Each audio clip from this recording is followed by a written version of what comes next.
Thank you very much.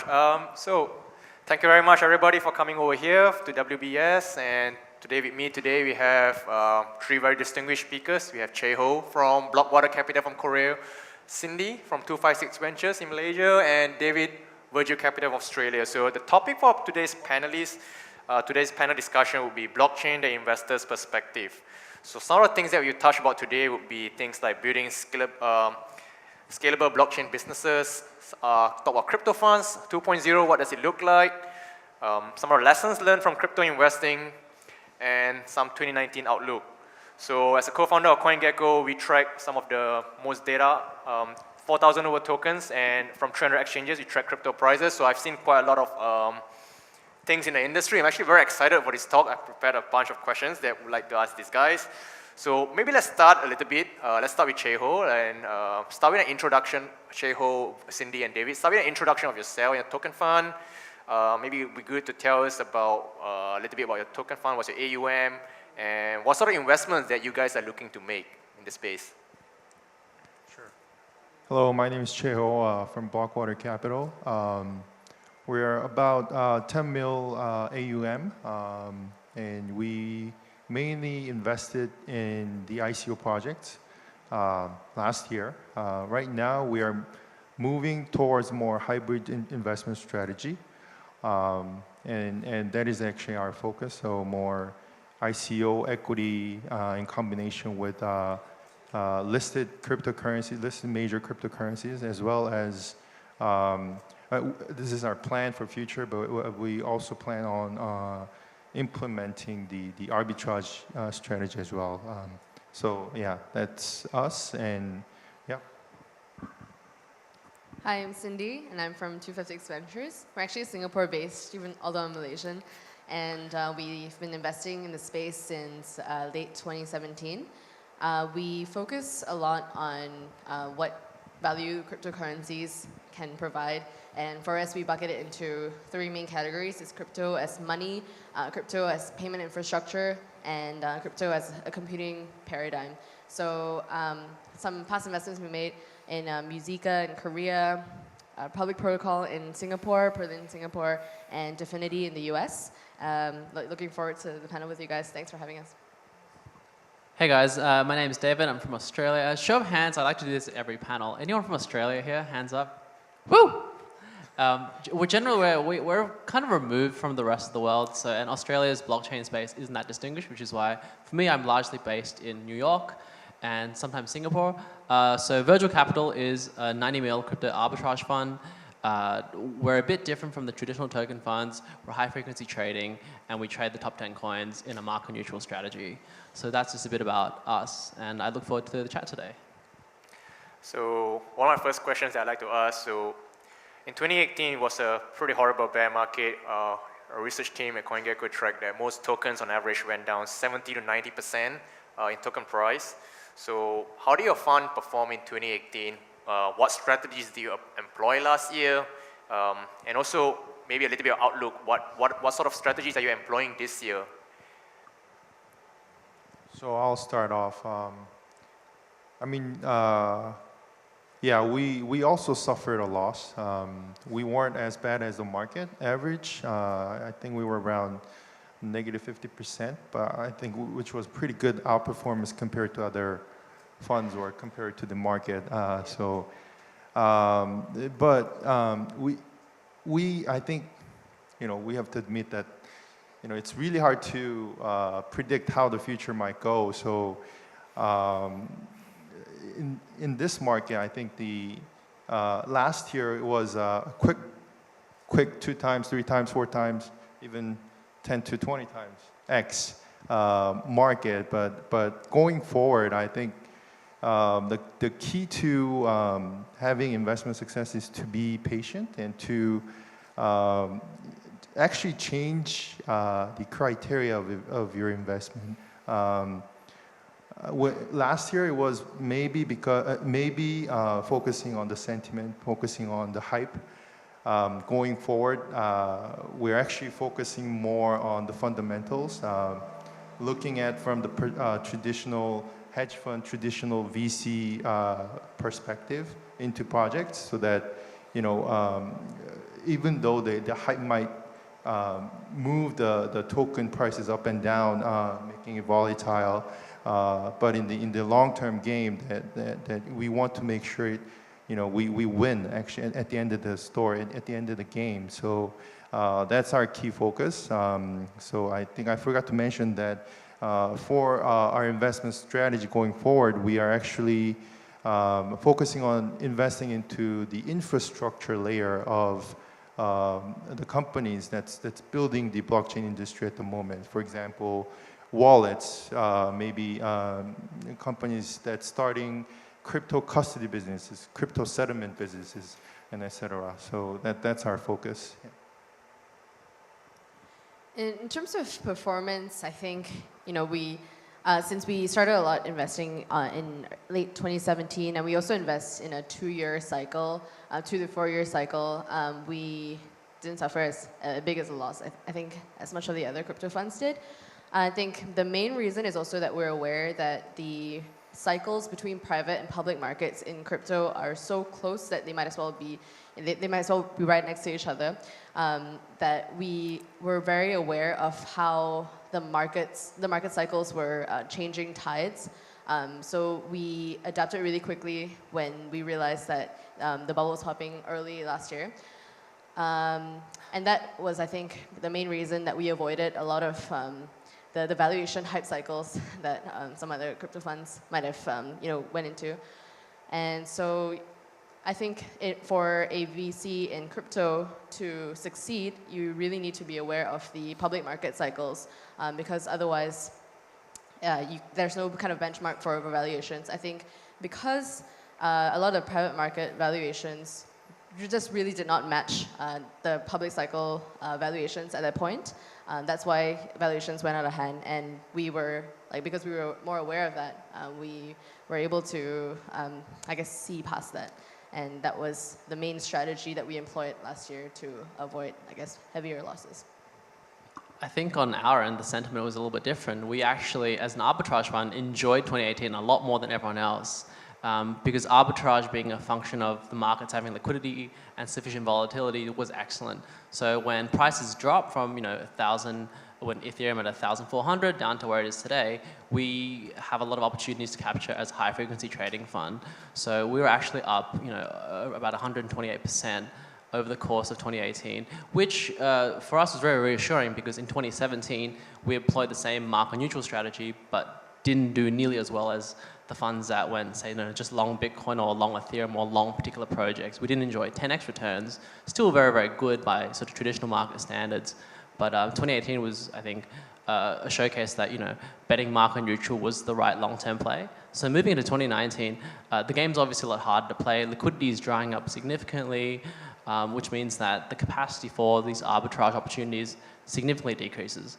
So moving forward, we're looking to either expand the pairs we trade on. Currently, we're usually looking at top 10 coins. We might look to do arbitrage for futures, which is in itself a $1 trillion market, and sort of, I think, explore beyond the sort of our bread and butter, which is spot. So very excited for 2019, but also realistic that it's going to be a tough battle ahead.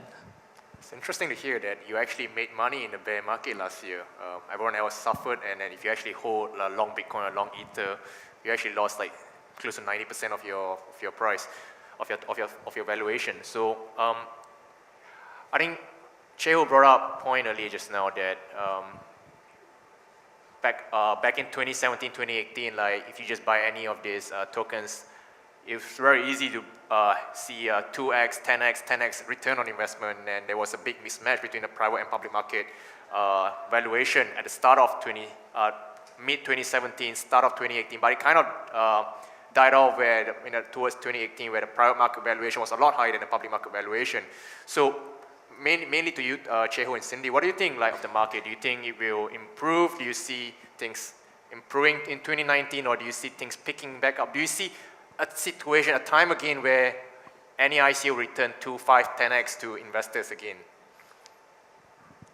Not in near term, no.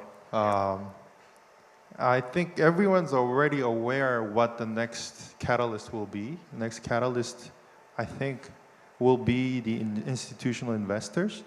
but I think that it'll take actually longer time than many people expect for the institutional investors to come in. I mean, we already have like very good news, like Yale pension fund investing into crypto. JP Morgan issuing their own tokens. So mainstream guys, mainstream institutions are definitely coming in, but from their perspective, the infrastructure in crypto market, blockchain market is just too. It's not prepared. It's not prepared at all. So it needs to. The existing players in blockchain industry needs to step up, needs to speed up, so that they can actually bring in the institutional investors more quickly. So yeah, I think it's gonna take. It's not gonna take off in 2019. That's my view. I think the early days I wouldn't really call investing. It was more so, you got really lucky. You when you invested in the news, and that was, you won the lottery, and that's what happens to everyone in a bubble, right? That's what happens in a bullish market. I wouldn't call that exactly smart investment. I think that the main reason that the hype cycle didn't actually last and pop so drastically was just because everyone's catching on their initial lottery, right?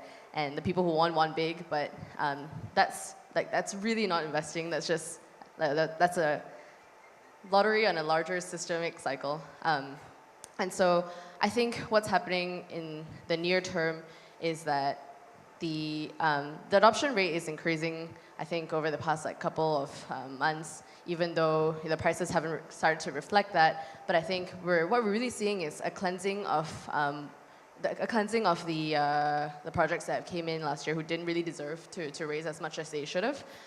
We're seeing more projects come in that don't try to revolutionize the entire space. They try to solve a little bit like smaller problems in the space. For instance, we're seeing Lightning Network solve Bitcoin's slow settlements. We're seeing smaller projects try to solve problems that crypto has come into. So I think these businesses that are going to win are going to be businesses that built their moats around crypto itself. Like Binance, for instance, has only existed to fuel speculation, and you can argue that also has been one of the main use cases of crypto, right? And an effect of this volatility cycle. So I think more and more businesses, the next cycle is going to come in when more and more businesses solve smaller problems in the crypto space and don't simply try to call themselves the underlying layer of the next crypto wave. So I think, yeah, that's when the next wave is going to come, when businesses start accruing profits, when networks start accruing profits, and these businesses are actually solving smaller but more tangible problems. I'll just jump in briefly, and I wrote this article for CoinDesk, which talks about adoption. And because prior to my life as a hedge fund manager, I used to be a VC.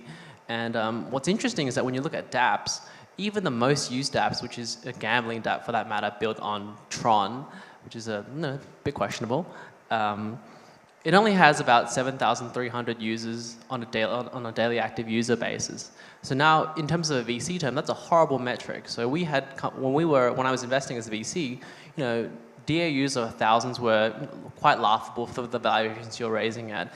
If you have only, let's say, we round up to 10,000 users, how much revenue can that really bring in? So for companies that are raising, $50 million rounds with valuations of excess of, a couple of 200 plus million, having sometimes less than 1,000 users doesn't quite add up. And I think a lot of the realization is just happening now in, sort of later 2018 when they realize, oh shit. Sorry, I did cuss on stage. A lot of these apps aren't solving any problems. They're being built with a product first, and then we're trying to find a customer for that, which doesn't make sense inherently.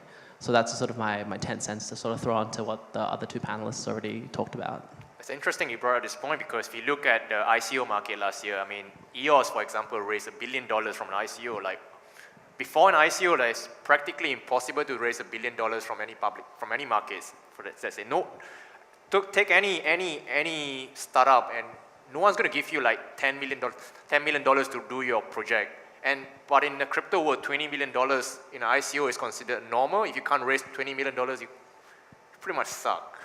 So from your token fund perspective, how do you, I mean, if everyone's raising $20 million or so, I mean, back then, maybe not so much now, how do you actually go around valuing these tokens, and what are the checkpoints that you use to decide whether or not you should buy in or not in this investment?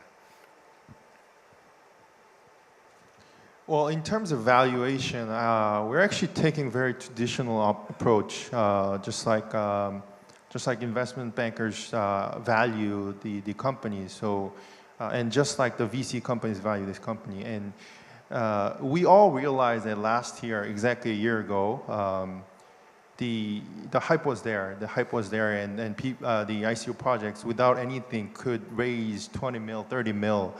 Right now, the story is different. If they're successful, they raise 2 mil at most. And so we apply that metric to the valuation. We realized what the market is viewing the startup companies as. So, and we actually reflect that onto our valuations, and also maybe plans for the projects to fundraise. So that they actually come to the realization that 2 mil is the max they can raise at their stage. So, yeah, and that being said, I still think that there's actually an opportunity for startups in this space, because they can still raise 2 mil through crypto ICO fundraising, right? So, which is still still a lot of money. Yeah, still a lot of money for startups to do their business, right? So, I think it's actually more healthy than a lot of people see, a lot of public people see, because there's still interest and there's still money flowing into these projects. So although the magnitude has been diminished by 10 times, that doesn't mean the money isn't there. So I think if we, if every player in this industry just do their own part and continue building their product, and then showing to the public, showing to everyone that the product actually works, the blockchain actually works, then everyone will see the next round of hype. I think because there are very few agreed upon benchmarks and valuation standards for these blockchain companies, a lot of people fall back into, okay, how many people are excited about this project, right? And I think as VCs, that's the main metric that we see, not active users, but how many people are actively talking about this project, right? It's like how many other VCs are not able to get allocations into these projects. So I think in the hype of things last year, that's what people were looking at. That's what VCs were using to value how much this company should be raising at. And I think going back to where we should go moving forward, we're seeing a lot of projects that are reverting back to how Bitcoin raised. How much did Bitcoin raise? Zero. It came from an underground, unknown, anonymous person who simply wanted to bring this idea of a peer-to-peer cash into the world, and didn't need any funding because all the execution was done by a small team who actually believed in where this would go. And this year we saw the launch of Grin, which also raised zero from investors, from VCs, and came into the world as a result of aggregating miners and aggregating buyers into a market. So straight into markets, but also in a way more organic way of distribution that doesn't lead to VCs holding the bags in the end, right? And ultimately, this is much more. This works much better in terms of incentivization and the ultimate goal of the network, which is to be used and which is to be spent or to be used as a store of value. So I think these kinds of, for us, we look at where this project needs to be in the next 2 to 5 years, and how much money they need to get to that place, whether that's in the hands of a million users, whether that's even too far of a jump. How do we get to the next 1,000? How do we get to the next 2,000? And we look at how much money the project needs to get there. And we look at whether or not this is the best distribution method for this project to achieve its purpose. And we go reverse engineer the valuation from there. So for us, it's not really about how big the total addressable market is. It's huge. We all know that. We don't need to say, okay, let's take 10% of this market, because that's beyond imaginations, right? It's how much do we need to get to the next step, and what makes sense for that.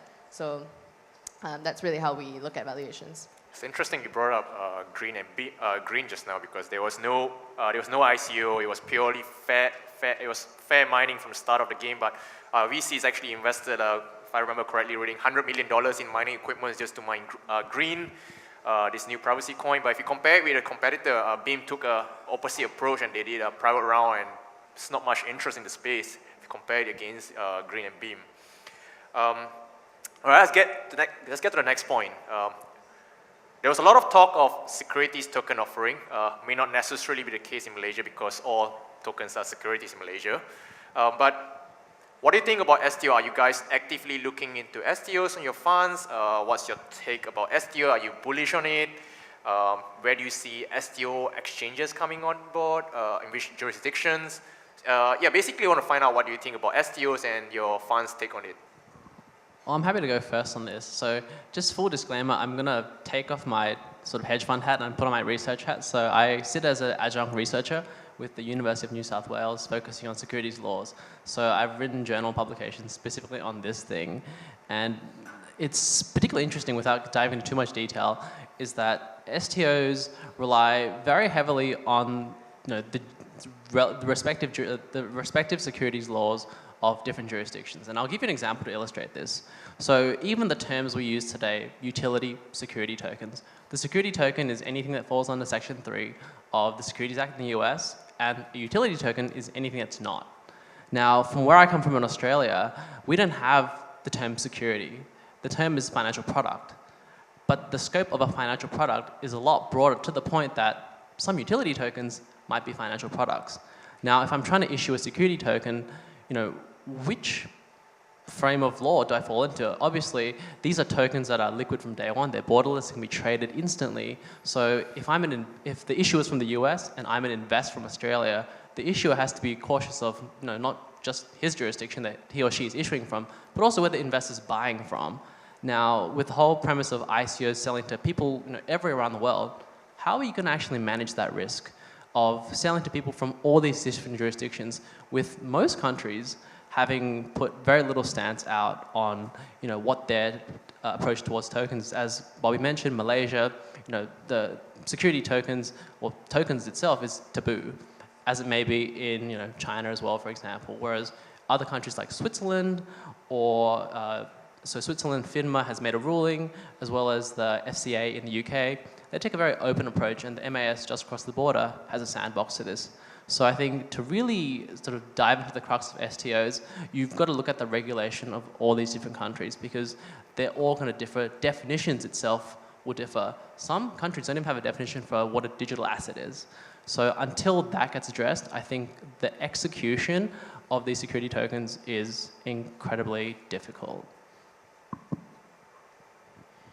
The main argument for STOs from a VC and an investor perspective is that it unlocks liquidity for otherwise illiquid assets, and I guess opens a new market to be traded for these otherwise illiquid assets to be traded. And that argument becomes less and less compelling when you think about, okay, if you tokenize a building, if you STO a building, who are the actual buyers, and how does that overcome a certain regulation about who can or cannot invest in this building? Whose liquidity are we unlocking, right? Is there additional demand sitting on the sidelines, waiting to pour into this asset, given that it becomes liquid? That's, we don't know. And I think the main thing is with these buildings that would otherwise not be these buildings or these assets that would otherwise not be traded if they were not STOs. We might only see like second tier or third tier assets actually being STO'd, right? And yeah, I think that doesn't really solve the main issue of you need to you need a regulator's permission in order to purchase these assets in the first place, and you also need demand for these assets. Otherwise, I think what's going to happen in the STO space is, lower grade assets are going to be tokenized first, and that's going to add an additional risk to purchasing these, especially if you're coming from an area of ambiguous regulation. So for us, we don't really look at STOs as much because it doesn't interest us from a VC perspective. But if it opens a market for smaller market cap startups that do not want to go through the VC cycles and also don't want to IPO immediately, that could be an interesting way to get investors more involved in these smaller market coins. It's an interesting alternative fundraising route, but for us, we haven't looked at it, and nothing has come up that has compelled us to really dive into it. So yeah. Yeah, I actually very agree with David and Cindy. I'm not bullish on STOs. I think it's going to take longer than we expect, longer than anyone's talking right now. So, because it actually requires a very close cooperation with the regulators, and I think the initiative has to come from the regulator or the government in order for STOs to succeed. And like Cindy said, what's the benefit of doing an STO if the same company who can do STO can just go into a IPO market and do the same thing that they've traditionally been doing, and which attracts enough accredited investors, enough investment money. So if for STO to succeed, I do think that it needs to be some kind of asset that has been very illiquid, and that could not be offered to the general investors. Unless we find that kind of asset, I think STO will actually be will take a very long time to get the traction that everyone's expecting.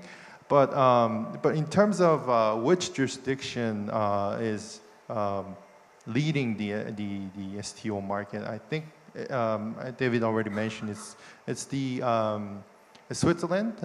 There's 6 exchange, their stock exchange. They already have plans to make SDX 6 digital exchange. So they're actually issuing their own STO platform, so that anyone who can issue securities, they can comply, they can use the platform that the 6 exchange is offering, and then issuing a security token.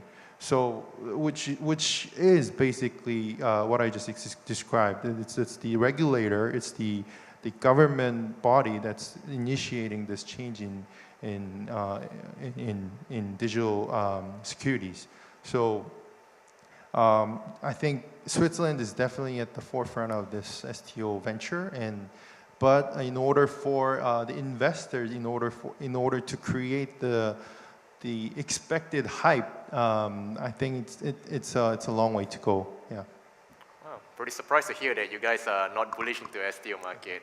Everyone's talking about it and in the space, but it's a good point actually. You brought up all these things. I seem to agree with some of the points. So I got a few.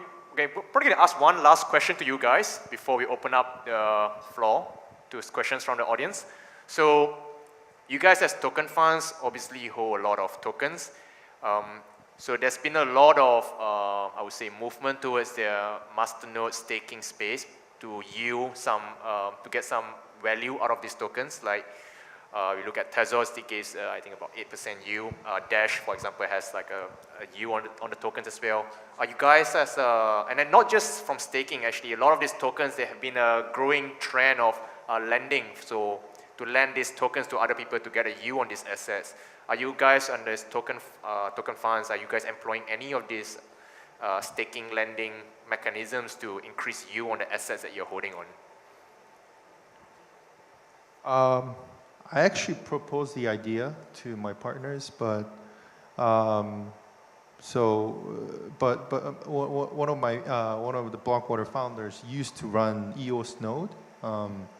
But he knows how, being a block producer is, and how difficult that is, and it's whole different complications. It could yield a very good return, but it's a whole different play, and you have to be prepared with hardware. You have to prepare with all the software complications. So I'm not sure if that's something that we are capable of doing. So we actually let go of the idea, but yeah, it's definitely a good idea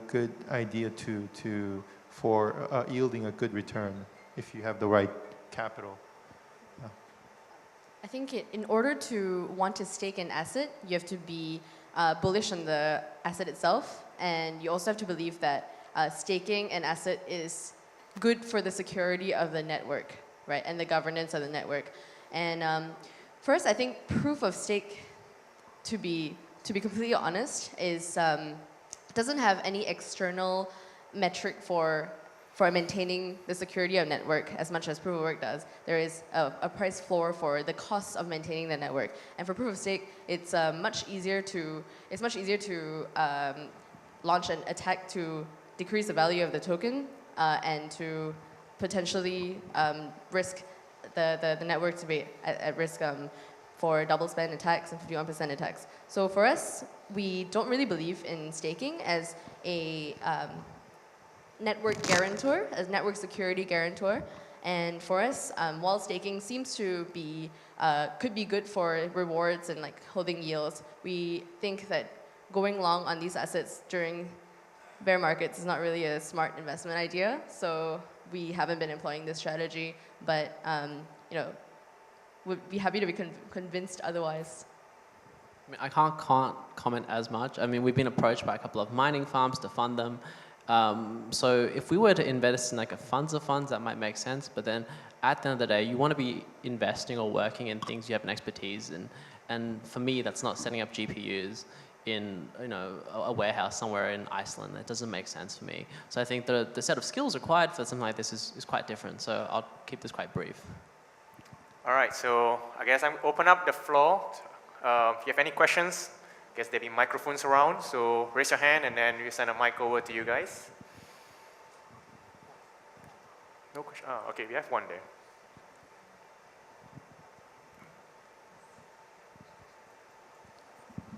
Sorry, I just want to check out with you. I'm not sure, you must have heard about Fcoin. They do trading and mining together. What do you think of that model? Second question, for the enterprise blockchain, which is not fintech, more for supply chain, if you are dealing with commodity or food, the margin is very small. So when the miner comes in and mine, the POS or POW, the issue is, what's the value of coin that we can pay them? Because we have to keep the cost down. Even to use Bitcoin is impossible. So what would be your recommendation, the sort of coin that we can come out that can pay the miner, incentive for the miner to mine it, because the values must be a bit low.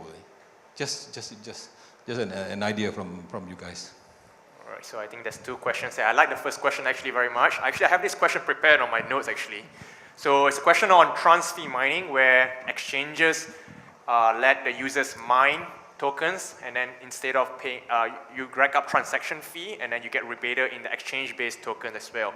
Actually, it's a trend that we see came up a lot last year in Q3, especially started by Fcoin and then went on to almost every other Chinese-based exchange. And now it's getting from a global perspective, this trend has sort of died off, but we've been observing that this trend is still continuing in Korea. So I think Chae-ho, you might have some perspective on this trans fee mining in Korea, and what do you think about it?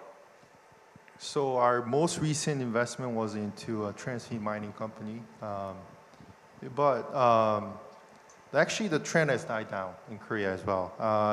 It actually prolonged longer than other parts of the world, because the Korean users love volatility. A lot of them are speculators, and these coins, these Fcoin-like trans fee mining coins, move in an extremely volatile fashion, and that actually attracted a lot of users, and the fact that the users get dividends and also they can mine a new coin by just trading there are actually a lot of individuals, playing arbitrage strategies, doing a quant, putting trading bots onto exchanges. For them, it's an easy way to make a new revenue by entering into a new transfer mining exchanges. And once they did, the traders made money, and the exchanges also did not lose much money because they didn't spend much on marketing, and it's now really easy to get the hardware, the software behind the engine for the exchanges. So the initial investment for the exchange was not that great, and it was able to attract a lot of these investors, speculators, traders, and so everyone, basically a lot of the people in the exchange ecosystem made money. But then this is sort of like a zero-sum game. So there are losers. There are a lot of people. Now everyone's pretty much educated in Korea. Everyone probably around the world is educated about the transfer mining. So it's really hard to attract new users into these exchanges. So right now, I think the focus of exchange should not be transfer mining. F-coin model is proven to not work consistently. So the actual model that exchanges should take and are taking right now are onboarding exclusive projects. So they're actually focusing on trying to list tokens that's very popular, and that way they attract new users to their exchanges, and they bring in the users from Binance, users from bigger exchanges, because I think it's going to be very difficult to make a new exchange that's going to function like Binance. It's not the gigantic mega exchange is difficult to be born at this moment unless it's initiated by the government or exchange like Backed. That's another story. But for a normal exchange to succeed, they need to target the niche market by onboarding exclusive projects. So I think that's a new direction the exchanges should take. Any of you want to take up the second question? On the I couldn't actually hear the second question, but I'll So I add think a it's a little question bit. about supply chain industry. The margins are pretty small. What can we do? Is there any token, any way that we can do to minimize the cost? Off my head, I'm just going to try to answer this question. I can only think of it as a private blockchain initiative. Probably you want to consider something like IBM Hyperledger where you as a permission blockchain where a bunch of people come together. There won't be a public, there's really no need for public chain if it's a supply chain industry that you're talking about. Then if you have a group of guys that you already know, you can form a supply chain alliance using a permission blockchain ledger that can have low fees, and that should probably solve the problem. Hyperledger is one of them. You can also consider Ethereum Enterprise Alliance, the private blockchain initiative by and then any other private blockchain initiatives. Do you guys have anything to add on? I just want to add on to the transfer mining question. I think the main mantra we have is liquidity begets liquidity until it doesn't. And the main thing that incentive for transfer mining is that you have to create a lot of volume on these exchanges and you get rebates back. But what that incentivizes is actually a lot of wash trading by bots, trying to create a lot of liquidity on coins that will otherwise have no one trading on them. Try to attract retail investors to put money in these coins and pumping the value up per retail speak. So I don't think that that's a very sustainable model, as Cheho has mentioned. And I think it's overall, even though it attracts speculators and is profitable, very bad for the ecosystem. Yeah, for the transfer mining, it just purely encourages wash trading. I'm glad to hear that it's kind of dying off in Korea. What F-coin employ, I would say, is actually pretty controversial, not very ethical. But I would say it's actually a brilliant marketing move because F-coin actually came from nowhere, and within a short period of time, they became one of the most well-known exchanges in the world. They employed two very controversial techniques last year. So one was the transfer mining, which they showed the world, and the second was they actually encourage retail investors to vote on the tokens that they want to be listed on the Fcoin using the Ethereum blockchain, and I actually congested the whole Ethereum network, and then people found out about Fcoin from then on. But I think it's pretty much dead. This whole strategy is no longer pretty much employed. I would be quite interested to see what strategies the exchanges employ this year to get marketing attention. There's over 300 exchanges. So I guess that's all the time that we have for today. So thank you very much, Che-Ho, Cindy, David, for spending your time here. So yeah, thank you very much, guys. Thank you. Thank you. Thank you, ladies and gentlemen.